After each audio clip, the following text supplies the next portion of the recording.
And part of what he taught me was that I could be whatever I wanted to be, and that it was up to me, and that it didn't really matter if that was something that somebody else approved of. And that kind of bit him in the ass. When I came out as a lesbian, that was not easy for him. He didn't understand it. And I was shocked because I knew what his politics were.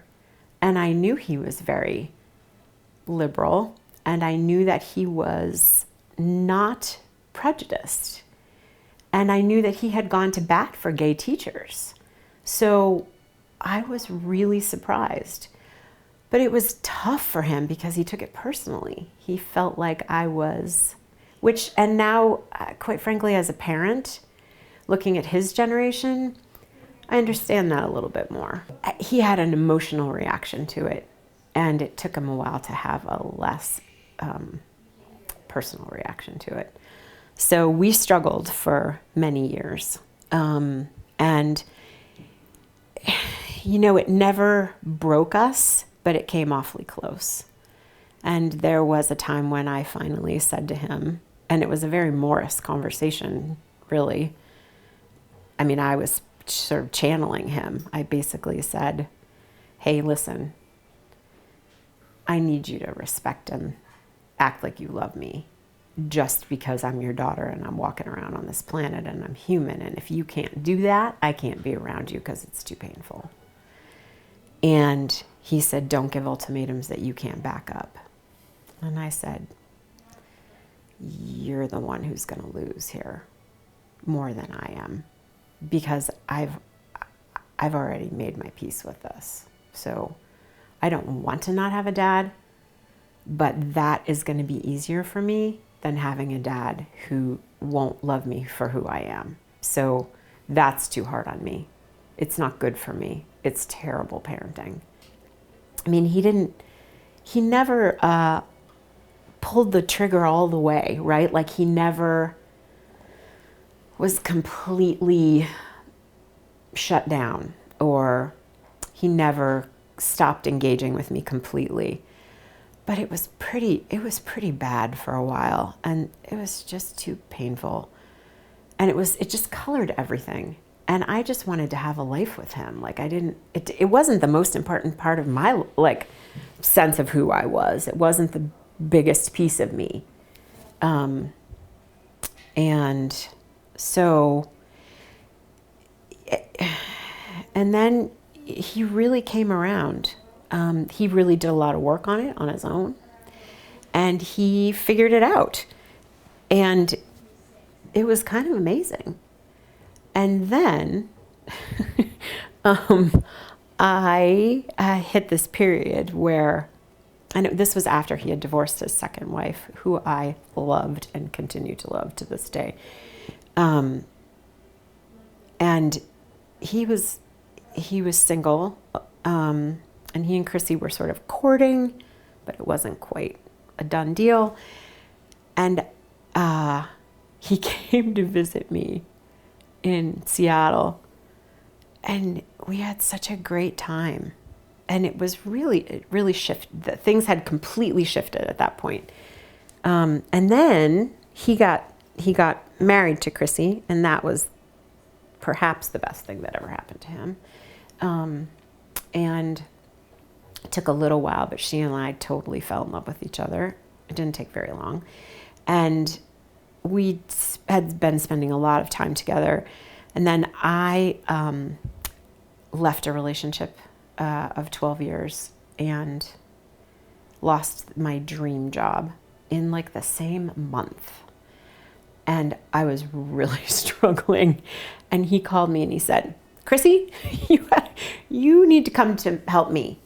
I've got this crazy contract with these Floridians, and they might be in the mafia, I'm not sure, but they want to put a dog track in Hudson, and I need you to come and help me. I have too much work to do, which is complete bullshit, right? He just knew that I was broke and heartbroken and didn't have any idea what to do about anything, and I was calling him once a week sobbing. And he said, you need to come home and I need you here for 3 months.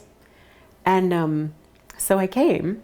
And Chrissy did my laundry, and they fed me, and I went to work with him Monday through Friday up in Hudson and watched him just do what he does and organize and figure out a way through and talk to people and find out what the deal is. And, it was kind of hilarious because it was about gambling and it never happened, thank God.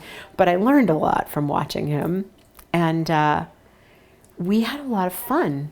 And I healed. My heart healed, and it changed our relationship fundamentally. I felt like he got a second shot at parenting me, and I got a second shot at being parented by him. And it was pretty spectacular, I have to say. And then when I got married, he took out his notes. He spoke at the ceremony, at the reception. He gave a toast.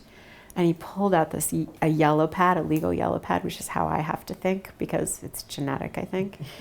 And he unfolded it, and there were 120 people there, and every single one of them was crying because he talked about his journey, about from kind of being an asshole, his words, to getting it. And then when the marriage equality thing happened in Wisconsin, he volunteered for them for the entire time. He didn't even tell me about it in the beginning. And then we moved here freakishly because my wife matched here for her cardiothoracic fellowship to University Hospital. And then he and I got to work on that campaign together. When people say to me, people can't change, I always talk about my dad because it's just not true. It's just not true. It's not true. We are absolutely capable of change. And he changed. He worked very hard to change. And it was pretty profound, really, for both of us. And the other thing I will always say is that love does trump hate. It conquers. It is a force that if you can harness it, it will take you to a better place. And he's less angry.